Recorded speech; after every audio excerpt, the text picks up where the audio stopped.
Hello, everybody, and welcome to another edition of Design Recharge. Just wanted to thank you guys for coming. Hopefully, you have your Christmas plans all done and you're getting ready for the new year and some of the stuff that you're going to be working on in the new year. And today we have Kim Spencer, and she is a professor at Virginia Commonwealth University, and she teaches interactive or web design. And then she also has her own company called Protozoa Design, which is over there in the chat. And how Spreecast works, if you're new to Spreecast, there's that chat window. You can actually type questions below Kim. There's a button, and then over there you can just type questions. You connect with other people. Design Recharge is a weekly yeah, she has a R2D2. It is really cool. It's She's quite been on massive, before, isn't it? Johnny. It's big too. Um, she's been a guest on before, and but she will be on again. Um, and anyway, how Design Recharge works, we are not doing a episode next week. We are taking a little R&R, and I'm gonna go see my family and hang out with them and do stuff like that. And then we will be back on January 2nd, and we're going to have Triple Threat Press, a letterpress in Texas, coming and talking to us that week. So without further ado, Kim, I'm going to hand it over to you. If you could just give us a little bit of your background. We met when I was at VCU, so tell us tell us a little bit about what you do, and then we'll get into skeuomorphism. Okay, well, primarily I have a full-time business, Protozoa Design, which focuses on interactive media. And then I teach part-time at VCU, as Diane mentioned, and teach web design and visual narrative. And skeuomorphism is just one of those techniques that is I incorporated into my work. It's something I instill in the students to give them an understanding of techniques and things that we can use for usability and pre-existing conditions and environments that we could piggyback on to enhance user experience and that sort of thing. But really, interactive web is my game, and that's what I specialize in and enjoy it. And I'm excited to be talking about skeuomorphism because it's a really cool thing, and a lot more people are starting to actually acknowledge it and talk about it, even though it's been around forever. But it's just kind of fun to Yeah. actually be talking about it finally and going, oh, that's what that is. Definitely. So skeuomorphism is not just for online or internet or web or applications or anything like that. So if you haven't been a part of Spreecast since they added these new things, these are great. You can actually click in the middle and then drag it over. I'll remove it from the screen in a little bit, but this is a rivet. So this is skeuomorph. What happens is a skeuomorph is something that had a purpose in the beginning, but it doesn't anymore. So it's just for aesthetic purposes that it's there. So this is one of those things where it made a difference. It used to hold the jeans together because they couldn't actually stitch that through all that really thick material, and they had to use rivets. Well, skeuomorphs are very similar. It just means it had a purpose at once, but it doesn't anymore. It's just really for aesthetic purposes. But um, one of my favorite things is the Apple interface. They've always made it. They actually have a trash can, not a recycle bin or, anything like that. And I know, Kim, that's one of my questions is what's your favorite? But how do you define skeuomorphism? Very much like what you just mentioned, is it's one of those things where it, it's everywhere, and you don't even realize it until you're actually paying attention. I mean, when you get in your car, the texture on your dashboard, has that leather texture. There's no purpose for it. It was just when cars were first introduced, that's what the dashes were made from.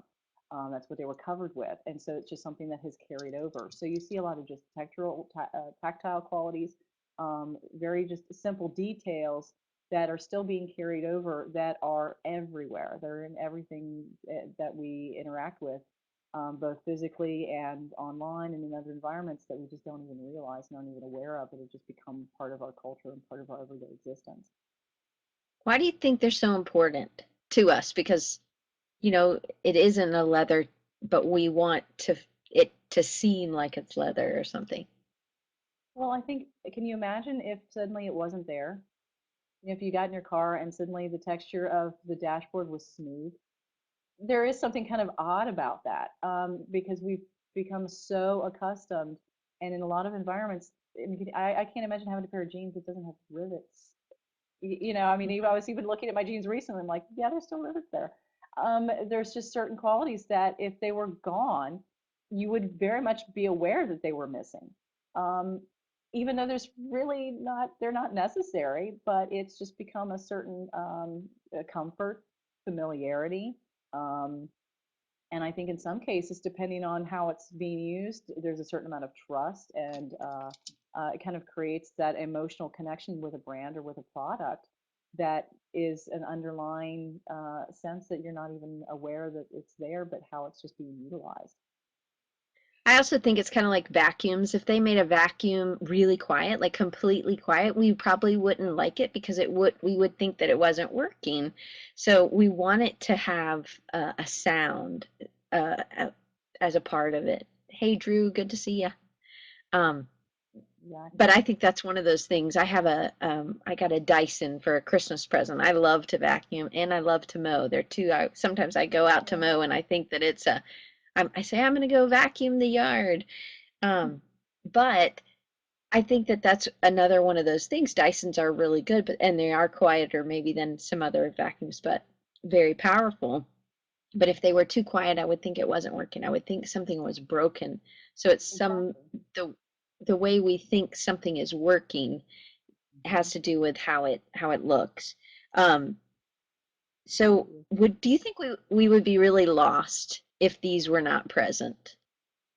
I think in a lot of cases, yes, especially when you see how, or at least when I just think about a website, when you think about the earliest Mac and the early computers, um, eh, no, not just web, but just computers themselves. Um, the buttons look like a button. You clicked on it and it moved. It reacted. Um, a lot of that is just the subtleties of just user behavior and interacting with something that Hmm. even when you think back of what it looked like, it was incredibly archaic, incredibly simple, but that's when you understood what it did and how you used it. And so without having to have an explanation about what you're supposed to do with it or how it should react, you'd click on it, it would, look like it was inserting, or it would, it just that it was getting smaller, but it would still react in a way that you would expect a button to react, even though it really wasn't really, a physical button. Um, so I think those subtleties, I think, are necessary. I think they help with, especially as technology, as things change and they change so rapidly. I think they have to stay around. I think until, I mean, they may eventually evolve into something completely different, but I think just in order to maintain that pace of usability, it's something that's gonna carry over. So that's something that in design, as in the beginning of web design, it was rollover and rollover effects, what was happening so that people would know. And this doesn't really happen so much in app design or on a mobile device. Can you talk a little bit about that? I know that wasn't one of my questions, but you kind of segued into it. Well, and with apps, it's completely different. I mean, that's whenever I talk with my students when they're designing for a website that they know they're going to design responsibly, I have to constantly remind them there's no hover state. You have to basically exclude one part of user feedback that you have when you're on screen. And that being, what does it do when you're on a screen, you hover over something, you immediately you can see that you're supposed to interact with it. And so it's like, okay, well, what if you don't have that? Can I just look at it and know, yes, I'm supposed to do something with that. I'm supposed to engage in that component in some fashion. And that's where I think why skeuomorphism has really kind of snowballed in the app world, because we can utilize those techniques for people so that they understand what they're supposed to be doing with it and how they should be using it. And also just a familiarity. I think the type of product it is and what the end goal is and the audience and who they're speaking to, some things are going to lend themselves more to it than others. Some people are a little They're obsessed with taken the artistic. aback with, yeah.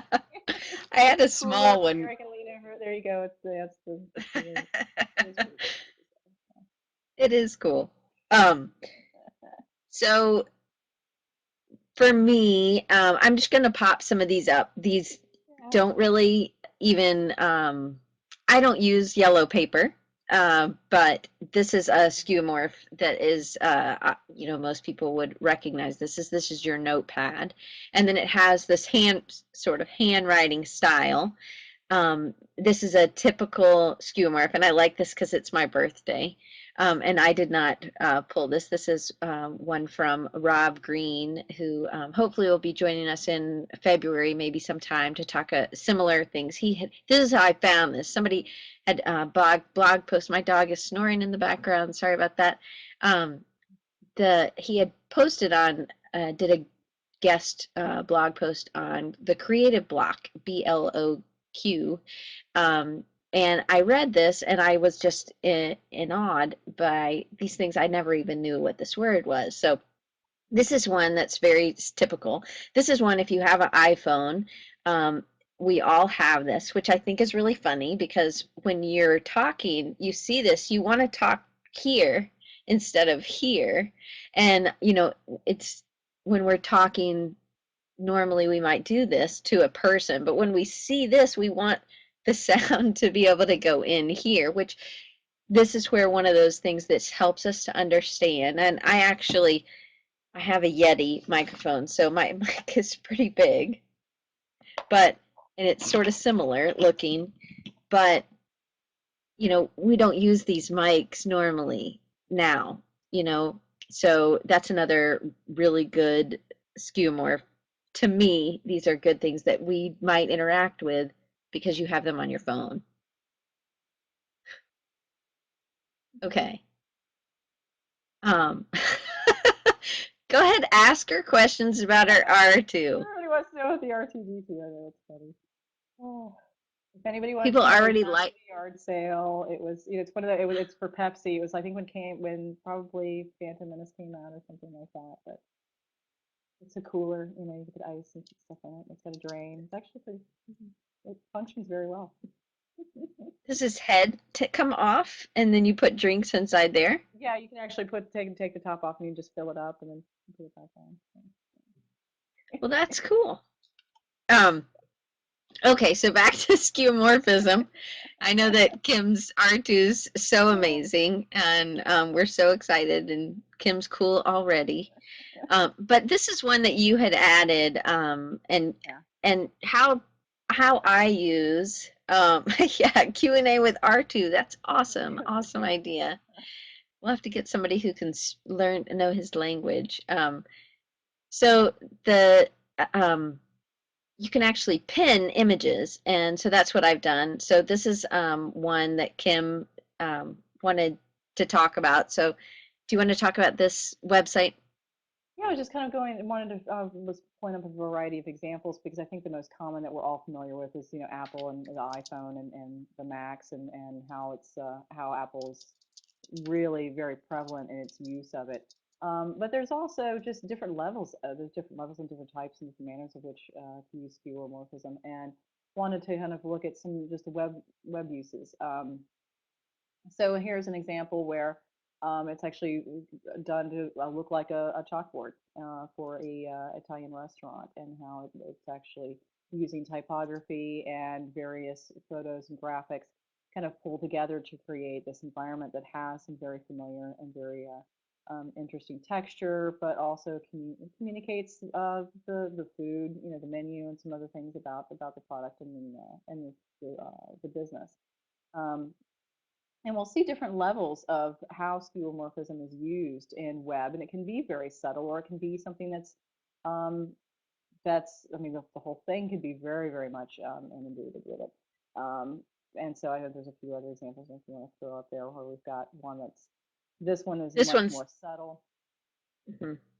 Yeah, it's really just this top portion, as you can see, just to kind of give, if you can see a larger view, but it looks like a piece of paper that's actually kind of tacked under another textural quality of paper. And in these cases, it's really just more of something that enhances the design, enhances the site, enhances kind of the feel and the goal of what this feature is trying to do. And then we've got, there you go, I'll put some links too. And then we've got other ones where every aspect of it, like this one, this is a case where it's just heavily, heavily used. And I think it's really kind of comes down to, and there's been designs that I've done for clients where it may just be something incredibly subtle, or it may be something where I use it a little more heavily. And some clients it just kind of depends on a lot of what their aesthetics and what they're looking for, and then also how it's being used and why is it being used. Right now, I'm working for a client that we're doing a clothing a retail line, and it's for a startup. And at first glance, they want, we've got a very clean design, but we wanted to pull in just some texture, some things that when you first go to it, you immediately know that, okay, this is about clothing, it's about fabric, and it's an organic clothing line. So we just pulled in some very subtle details where we've got some stitching and some textural qualities and stuff that pick up on fabric and things like that. And it's not something that's terribly inundated, but it's just something that's just there. So you just immediately get that sense, okay, this is about clothes, this is about materials. Um, and so there's a variety of uses that you can do that. And this is also, that's what I do with a lot of my students to get them to think outside the box and kind of utilize some of the tools. And they all want to do everything in InDesign. That's fine, but it's just, Photoshop can be really fun, and there's a lot of things that you can do with it. And especially usually by the time I get the students in my web class, they're seniors or they're getting ready to enter their senior year. All they've been through is print. They've had some interactive, but not a lot. And so they've got a very strict design sensibility, which is still great and it's still conceptually solid. But I'll introduce skeuomorphism just to kind of get them to start thinking outside the box and start looking at things a little differently and start kind of having more fun with some of the tools that they have available to them and just seeing what they can do and kind of piggybacking on some of those pre-existing familiarities that we have and see what they can do with them. I think sometimes it's just as simple as introducing a texture, which is, Johnny said, and I put it on screen, stealing things from the client's environment so that he didn't have to come up with everything. But what you're selling is you're selling that client, you're selling that environment. And if you don't, if it's everything so stark, when someone comes in, there's a hiccup in the brand. So I think Yeah. it's really good to actually have this. It's also another way to connect. We are tactile people. We have things, we touch things. So if you give us a feeling of that, it will connect deeper with your client. Yeah, there's definitely a It does make psychological connection there, because of the things that we're definitely. familiar with. And when you keep everything, and that's what I have a lot of issues with my students is I'll give them an assignment and they all come back with this very stark, very minimalist, which I love. I love minimalist design, but it's like when I get 16 projects and they all look almost identical. It's like, come on, let's change this up. Let's start thinking outside the box and getting outside your comfort zones. And I find that that's a real struggle with most of my students is getting them to do that because they're very much about playing it safe and what they're already accustomed to, and they want everything to look like a poster. It's like this isn't a poster. This is a completely different frame of reference. You have to think about things differently. And when I start throwing in, how do I know what to click on? How do I know what to do? Or if I get here, how do I go back? Then the wheels start turning and they start thinking about things a little differently and going, oh, I hadn't thought about that. But, well, you kind of have to. um, and that's when I start bringing in, well, start looking at the environment around you, start looking at materials, start looking at what you're actually working with, and start drawing inspiration from that. And it's usually kind of takes a little work, but once they kind of come around and they're like, oh yeah, okay, I can look at that. And then they start looking at things, just looking at the things on their desk in a completely different way and how they can pick up on things that they're using every day to help Right. sell the product or continue on with that emotional connection that people have with a brand. So Sergio had kind of a question. Oh, Buddy's barking. Sorry. He's very ferocious, 20-pound dog. Watch out. Would you ever use Maya 2013 or 2013 I for would web love to design? learn how to use Maya. It's one of those programs where I just don't have time. I am familiar with Cinema 4D and After Effects and some of those things. I'm a big fan of Cinema 4D. It's kind of a fun little tool. But yeah, I think there's definitely some uses, and I have some students that are going towards the motion graphics kind of side of things, and so they tend to gravitate more towards when I try and give assignments to kind of get them to think about things a little differently. They'll gravitate and kind of latch onto that. Um, but for the most part, I'm building everything in Photoshop and kind of learning, trying to see what I can do there, because that's kind of what I enjoy, and I enjoy working with it. But it's I would definitely, I'm always new tools, new toys. I'm open to Right. playing around when I can make time for it. So I got a new little pad of paper, and this is my pad of paper I normally use. It's just, a little crappy pad of paper. And then I just got this one, which is really cool, and it's, this nice craft paper and no lines, and I can just kind of, write my notes on there. But it's, fairly about the same size. But why do I choose this, as opposed to, which is done by Red Star Ink. It's on Etsy. um, Mm. I'll put the link at the bottom of the thing normally, but after we're done. But to me, this is warmer. Yeah, this is functional, but I mean, it's like looks like it's gone through the water. It's like been rained on or something. And to me, pulling some of these aspects, these pieces of warmth into our design is going to make somebody else choose us or choose this or choose whatever because of those other little details. Those details, if you go to a restaurant and the food was awesome, but your service sucked, you're not going to probably go back. Or if you do go back, you're definitely not going to sit in that server's station. It affects the whole feel of the restaurant. So the same thing happens with design. You have to take care to make sure that all your T's are crossed and your I's are dotted so that everything feels like it's purposeful, Yeah, to and me at that's least. yeah, no, you're right. That's very true. I mean, we've got um, yeah, there's just when you think about just like with your notepads, yeah, you're right. I mean, they both function the same way, but we are all everyone. We're all visual people on some level.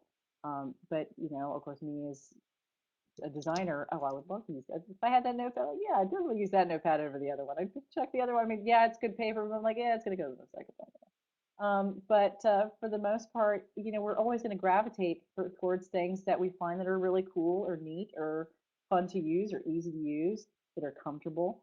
There's also things that we're familiar with that it builds a certain amount of trust.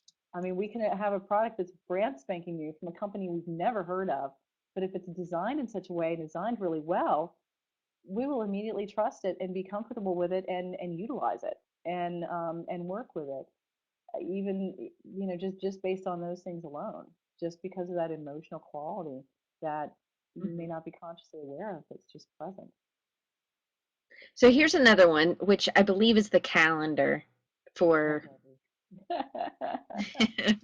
It's contact, all that kind of stuff. Yeah, I mean, you look at So your Mac, yeah, it's all the various, well, not all of them, of course, but I mean, you look at your contacts, your calendar, your notepad, your what is it, the reminders. Everything has this quality, and this is actually fairly new with Mountain Lion. They've kind of amped it up because the previous version with Lion, there was, they've been slowly kind of amping up the level of skeuomorphism each iteration of the application, and the same with the iPhone. so here's just the little notepad. I guess this is just from the regular Macintosh, not the iPhone, right? Mm, I think so. And Yeah. then Mhm. and then here's one that's your calendar. I mean, Yeah. for one, it's like on a piece of lined paper, so I mean, granted, I still use my lined paper too.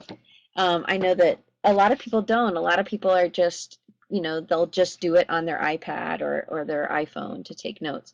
But I think that we still feel there's some of this connection with these little lines and the pink line, which doesn't, do anything for us anymore, Yeah. on screen at least. And I love this one, um, when you start talking about spaces and putting things back, having things going further away, if so it's really zoomed in and it's close here and then you come back and it gets blurry.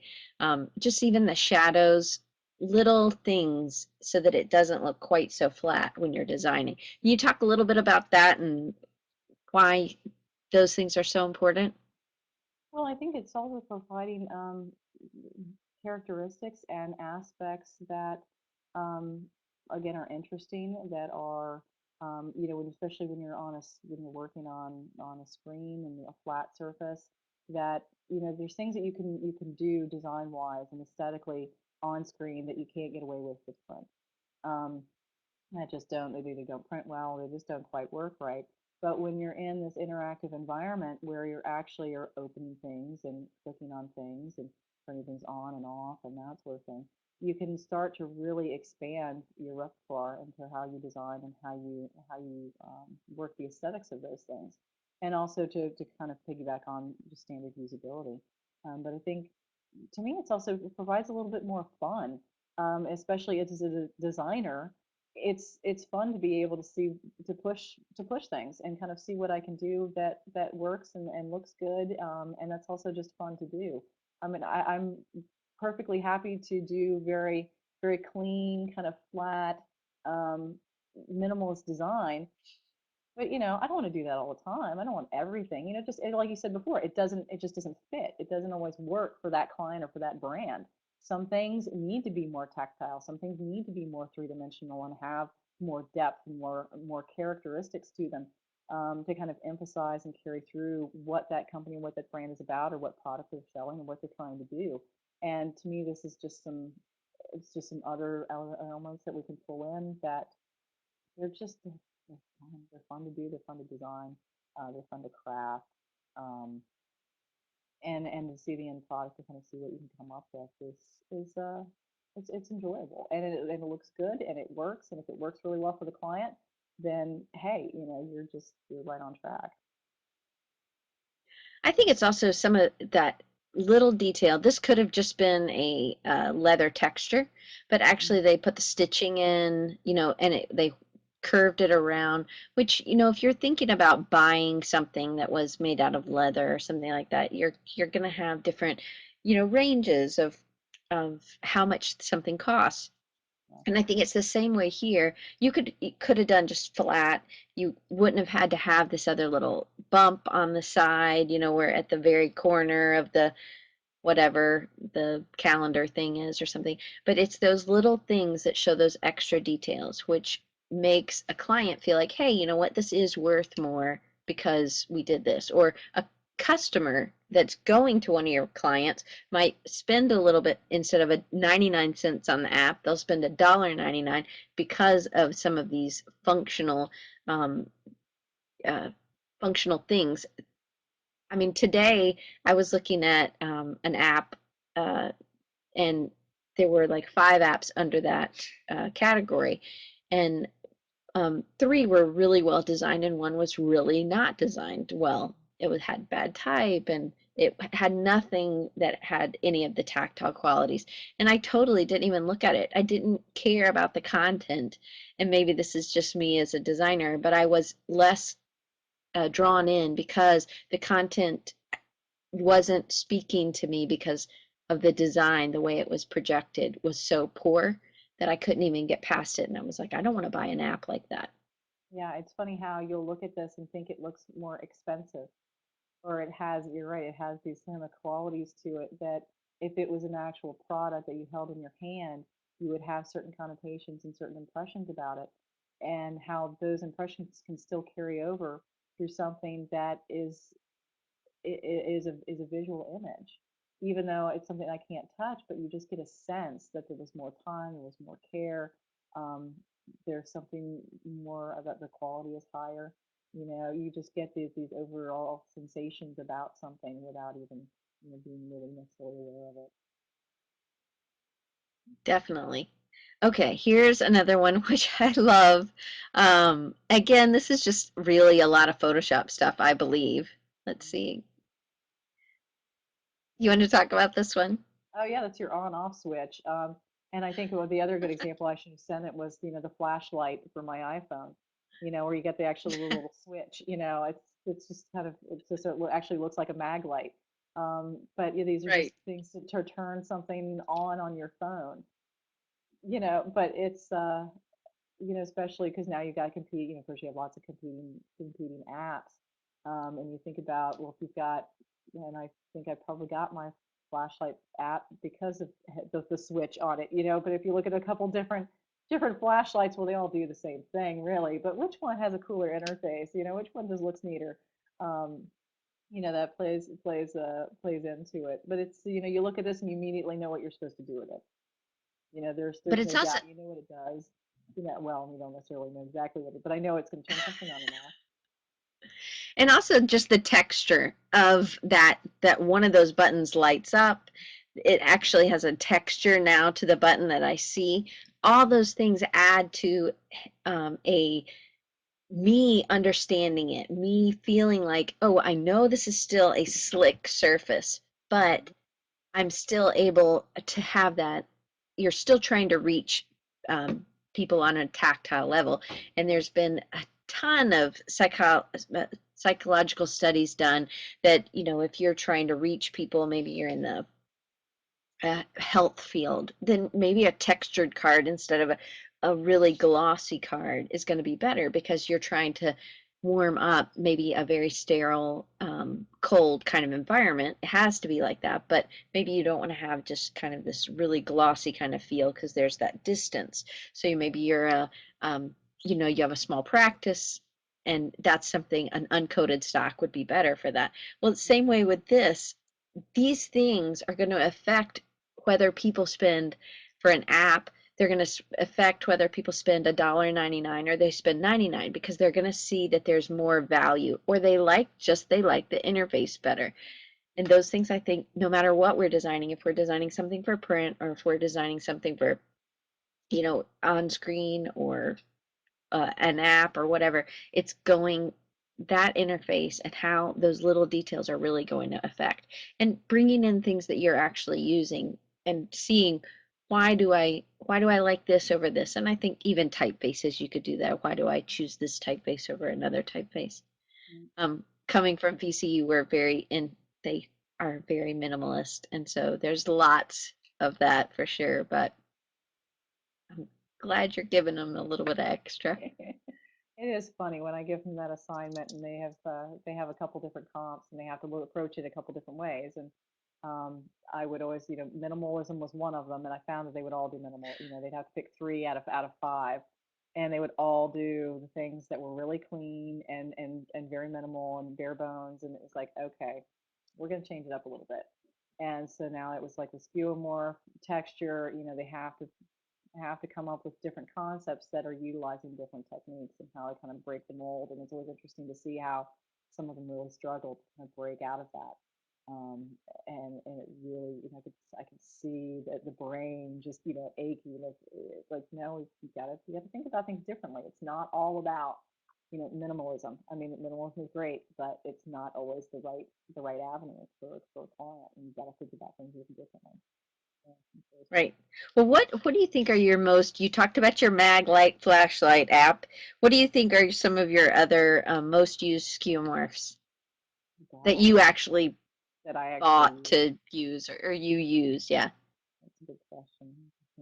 Yeah, I know, because it's funny because I don't realize how many I actually, just how many I have on my phone and how many of them are set up that way until I start to look at them and go, oh my gosh, it's just kind of excessive. Um, Well, like Instagram changed their kind of format, and I know there was a huge Instagram thing yesterday, but even just taking a picture on Instagram is different than how it used to be. And, whether or not, I don't know if you can see, probably you can't really see that very well. well, I'm But actually a hipstagram. Is it hipster? I can't even remember what is it? Hipstamatic? I don't remember which one it is that I use. Hipstamatic. That's actually my app of choice. I use that more than Instagram, but it's actually set up as an old style camera. And so I'm a junkie, and you can buy lenses and different film types oh, and all cool. kinds of things like that. And I'm a junkie for it. Yeah. But even the Instagram, the icon, look at that compared to the podcast. I mean, Yeah.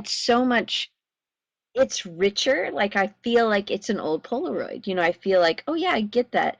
It even has, the five stripes like Polaroid did, and compared to just the podcast, the podcast one seems so bland, Hmm. um, comparatively.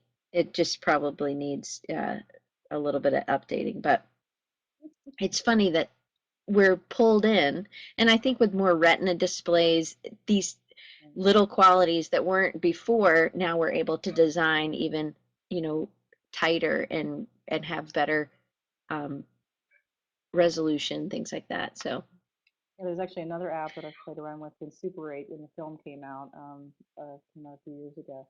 An app came out with it that you could get that was an actual Super 8 camera and it would actually shoot video in a Super 8 format, and it was sort of just the style of one, and the whole interactive qualities and everything it does is very much like an actual old Super 8 camera.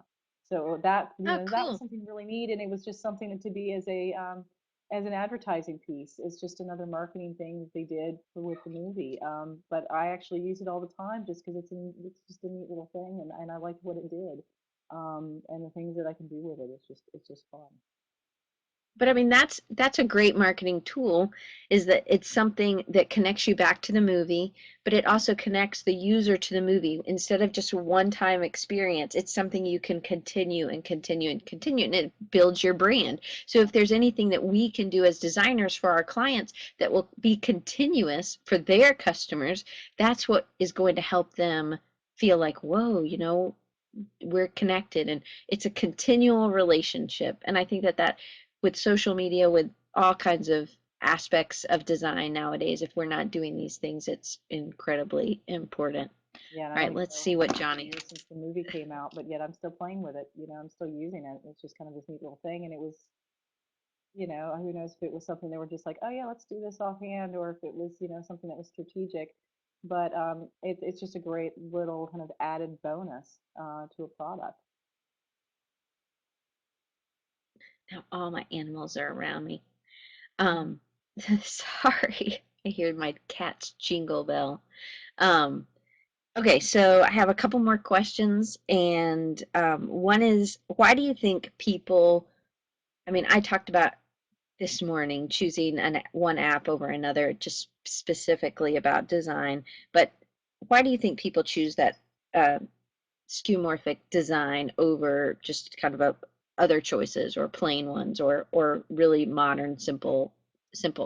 I think it all stems from emotion. I think it all stems from familiarity, comfort, nostalgia. I think nostalgia can play. I think people underestimate the role that nostalgia can play in a marketing or in a design environment and how it can be utilized. I think we're all, especially as we get older, we're all suckers for it, and without even realizing it, we can get more and more sucked into things without even. I mean, I see commercials on TV now that are obviously geared towards my generation, and it's like, oh wow, it's one of those things I'm really starting to pay attention to and be aware of how I'm being marketed to, and products that I would otherwise not have anything to do with, and I'm like, oh, I kind of like that. I could go buy that, and then I have to remind myself, no, that they're trying to get me to buy it. But I think I think it's really is feeding on emotion. It's feeding on that how familiar things are, especially if you see something that's designed in such a way that maybe you'd forgotten about or hadn't paid attention to, that sparks something in you that you're fascinated or interested in. Um, and then of course that automatically steamrolls into the whole usability aspect. I mean, that's where kind of things progress. But I definitely think that those emotions is what really kind of is the good, is a jumping off point for that. So why would somebody choose not to use something like that? Where would be an application? I mean, we're definitely talking about how we're for it, doing it. Why would somebody choose not to do that? I think it depends on a couple different factors. I think it depends on the product, what the goal is. If it's whether it's a website, whether it's an app or something, how it feeds back to the brand, the audience that it's speaking to, what is it really trying to achieve. I think certain applications in certain ways, yeah, I mean, they're going to lend themselves more to a skeuomorphic qualities. But then there's going to be other products where it may not make sense. That might be more kind of uh, a distance from the core product, depending on. I think it's a lot of different factors that you have to take into account and see, well, does it make sense? Does it fit? And it doesn't always. I think it really just depends Right. on all those factors. There was another one I might have popped it up there, but then it doesn't stay in my queue, so it goes away once I take it off the air. But talking about just we talked about spaces, like designing something, having something blurred in the background, but we can still kind of see it. But also it's about you know, having something have the shadowing or those little aspects. I know that InDesign, Photoshop, they have these, in the effects panel, you can very easily add shadows. I never use the default, almost never. I'm always adjusting, and I think that that's something. And what I say is, my mom could do that. A designer, it takes a designer's eye. My mom's not a designer. She would not be offended. Mm. Um, my mom could make something default happen, but it's the designer's eye to see, hey, is this really the best combination, or is this the best color for the shadow or whatever? Can you talk a little bit about that, how you actually implement this in your designs, and then how you actually teach that? I think a lot of it is about subtlety. Um, you're right. You don't. I mean, it's just if you've ever taken a painting class, and they always say don't use paint right out of the tube. Same concept. You don't use just the default settings. I mean, they're there to kind of get you started, but it's never something that you want to run with. You kind of um, you can implement it and then you go, okay, then you modify it from there or something like that. It's something that you're just learning how to use. But I think it's just kind of a research, looking at things, looking at how people use things, the different products, and what you're trying to achieve. How, and I think we go back to how expensive or how do we want it to look, how do we want it to feel. And then you Hmm. just have to get in there and kind of start toying with it and seeing what works. And also you have to consider too with interactive media, how things look on different monitors, different screens. Things render a little differently on a PC monitor versus a Mac monitor. Things are going to look a little different on an iPhone than they look on an Android. The way that the colors are rendered and also depending on what the retina displays and how things work. So you have to look at a lot of different stuff and kind of play around with it to see what's actually working. And web is about compromise. Print is a lecture, web is a conversation, and so you have to design and then constantly be looking at everything and every medium possible to see how it's working, because you may have on one device it looks great, on another device it doesn't look so good at all, and so you have to kind of find that happy medium and make some compromises there that you feel like your design is working. What's the best way to do that? I know you do a lot of custom WordPress themes, and um, that's one of the things that you're great at, and one of the things that you really focus on in your business. How do you, because responsive design is so important in our world, so many people are using their phone to find something, or especially at the Christmas season, Hanukkah, Kwanzaa, whatever you're celebrating, you're buying things online, and you're buying things not just on your computer, you're buying them on your phone or your iPad. What's the best way to kind of find that medium? Well, there is no one solution. I have a couple different tools in my arsenal that I have to utilize. um, Of course, I have an iPhone. I do have a PC laptop that I have all the browsers on for well, I shouldn't say all. I have as much as I can have for testing. I have my Mac, but I also utilize. There's lots of programs out there. There's browsershots.org that does screenshots for you. There is Adobe Browser Labs that you can do some testing on, and those are just, of course, for web. But then there's some also online resources. Which I'll have to post those. I don't have those off the top of my head. Just for previewing for responsiveness. Um, I have friends that I mean been debating about, do I get an Android just so I have it for testing? I mean, of course, iPad. A lot of those is if either having them or knowing somebody that you can pester at all hours to that have it, that don't mind checking things for you and can send you screenshots and you can take a look at things.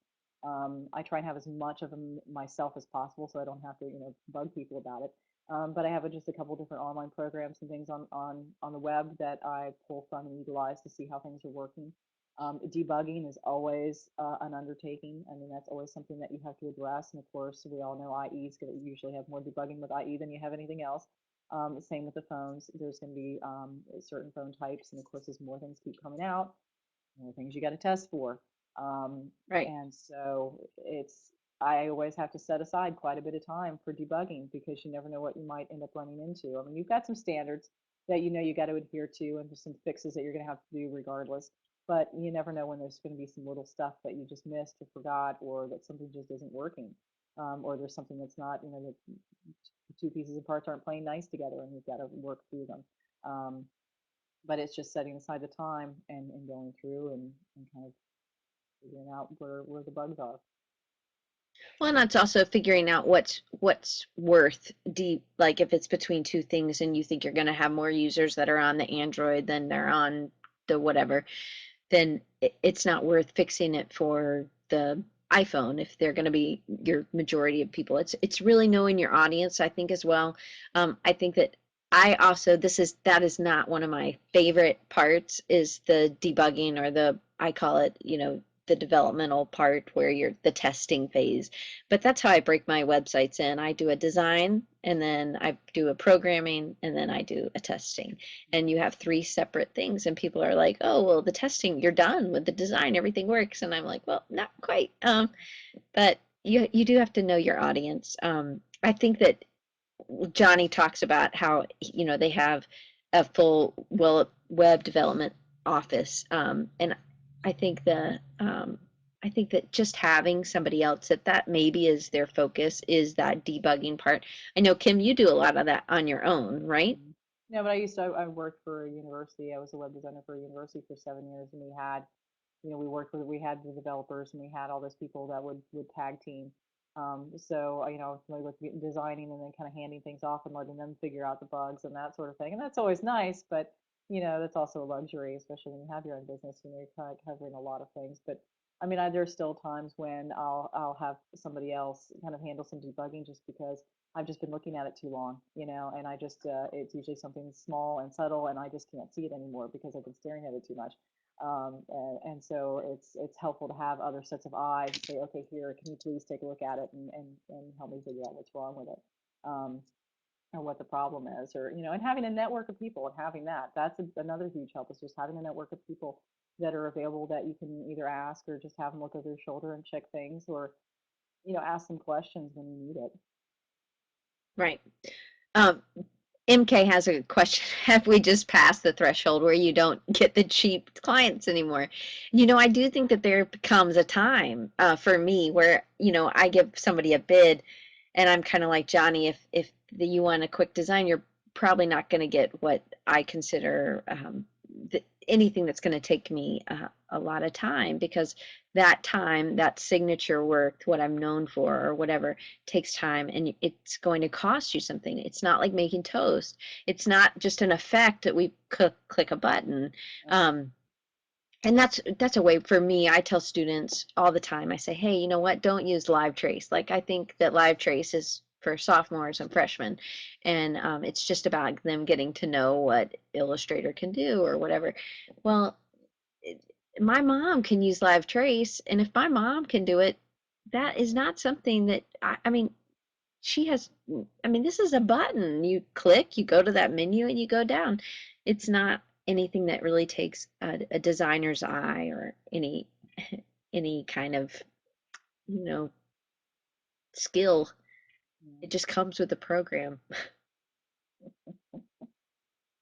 Yeah, I think Anyway, I still get those trickling in every now and then, and it usually will depend. I mean, I had one recently I did, and it was for a good, it was a nonprofit, it was a good cause. I was like, okay, yeah, I'll do that one. But you know, um, yeah, it's definitely you know, I just have to think, you know, is it worth the, I mean, you know, is it worth it? I mean, sometimes it might be a good client, or it might be there might be some reasons where I can justify, you know, kind of giving them a break or something like that. But for the most part, it's like, you know, to me, when you if you do that with one client, then they think they expect everybody to do it, and then you're just making life harder for the next designer down the road because they're going to think, oh, everybody just works that way, And even if I give someone a break, it's still all broken down in the invoice and in the details so that they know, okay, this is how much it normally would be. I'm giving you a discount Right. because maybe you're a nonprofit, or donating, willing to donate some of my time or something like that. Because I think it's all I, also all about an educational process. It's part of our job to educate the client and make it easier down the road if they continue to work with us, or if they work with somebody else, if they start to value design and what it is that we do and understand what we do. I agree. I think that if you don't educate the client about what it really would cost, then what happens is they do devalue our whole industry, and they're like, well, you know, Judy said she could do it for $30 and you're going to charge 120. What's up with that? And I'm like, well, Judy doesn't know what she's doing, and or Judy, I don't know, whatever, why Judy's doing that, but it does end up messing everybody up. So it's something that it has to be something that you're conscious about and how much you're charging, but it's also of telling them, hey, this is what I discounted you on, and this is what it would have cost. I think that those people will value you more and value what you did for them a lot better. Absolutely. Well, I think we're done with my questions, and I'm so glad we're almost out of time. So, Kim, thank you so much. If No problem. anybody else has a question for Kim, and Johnny said Art Chantry says have a large personal library of backgrounds and images. Oh, yeah. And I actually think not just stuff that you find online, but go out and take pictures. Like I think concrete sometimes has a really nice texture. Just get your high res digital camera, make those backgrounds, and if you have any downtime, or maybe you put in some time to be adjusting these things. I know that one of my other guests um, this summer was Marius Valdez. He's another VCU grad. He would take he had a pile of textures. Then he had an intern one summer, and that's all the kid did was scan textures. But some stuff like that is stuff we can create, but sometimes it takes us away from being on the computer to actually doing something by hand, and then something that we're scanning in, things like that. I think you need to get out of wherever you are. um, I was I follow a lot of blogs, and one of the blogs that I follow is Blogcast FM, and they were interviewing Srini Rao was interviewing Social Media Examiner Mike Stelzner, sorry, and he was talking about how you should get out. If all you're doing is this, then you just see it from this perspective and you see it from this point of view, and you have to get out and stop just being in the realm that you're normally in. Read a book that is fiction, or read something else that's something totally different. Go on a walk in a different place than you normally do. It helps you to learn and helps you to see something from another perspective, which makes you a more well-rounded designer. I think that that's something that we've talked about before, Kim, is just Oh, how the research part can be so engaging and so inviting, because now we can learn about so many other industries. Or And I think that's one thing I like so much about design, is that I get to learn every day about clients, and that part is fun for me. right. New products and I new don't know. things you weren't aware of, and then how do you kind of pull that into your repertoire? How do you pull that into to Right. your inspiration arsenal? Oh yeah, there's lots of great things. But yeah, I do the same thing. I mean, I've got a huge folder, bookmarked on the computer that are just all kinds of just things that I've come across and found. And then I have piles of just things I've collected on the street or wherever that are just interesting textures or just interesting things that I like. Um, that at some point I think, I'll have a project where this would be perfect for, Right. just to have. Yeah. It's just keeping your brain activated in multiple levels and on multiple things. If all you do is social media, don't let that be the only blogs you follow. Try something else just to get your mind doing something else as well, Yeah, because you have because to you remember never know we're where we're still inspiration. we are an athlete. We're just an athlete of a different kind. Our brain is a muscle, and we have to work it, and we have to exercise. And you don't just exercise one part of it. You have to exercise the whole thing. You have to take care of all of it. Because if you don't, certain things are going to atrophy, and they're going to affect another. So you've got to look at it holistically and really kind of cover the gambit and expose yourself to lots of things because they all feed off of each other. I totally agree. I think when you work one muscle group all the time in the same kind of, activity, there's muscle memory, so they learn, so they don't have to exert as much energy or effort to do those things anymore. So then, that's why P90X is so been so popular because there's no muscle memory. You can't even once you never get to really get the moves down because you're always changing it up. But that is what makes your muscles. Um, that's what makes you lose more weight or gain more muscle mass because you're always really working those muscles. It's the same way for us. That's why I think we just have to get out and like you said, go do something from a different perspective. So I think that's great. Well, I'm going to share a couple of things. This is the article that I saw in the very beginning. If you want to check it out, this is Rob Green um, wrote this blog post on Creative Block, and then just wanted to share Kim's stuff. This is her Twitter feed and her email, and she's at protozoadesign.com. And here's my Twitter handle and Kim's together. I'm not just going to do a whole bunch of different ways, but I was really happy. I had a goal of started this um, web show back in June and went weekly in July and have been doing it weekly ever since. And I wanted to have 200 likes on the Facebook page by the end of 2012. Well, we hit that last week.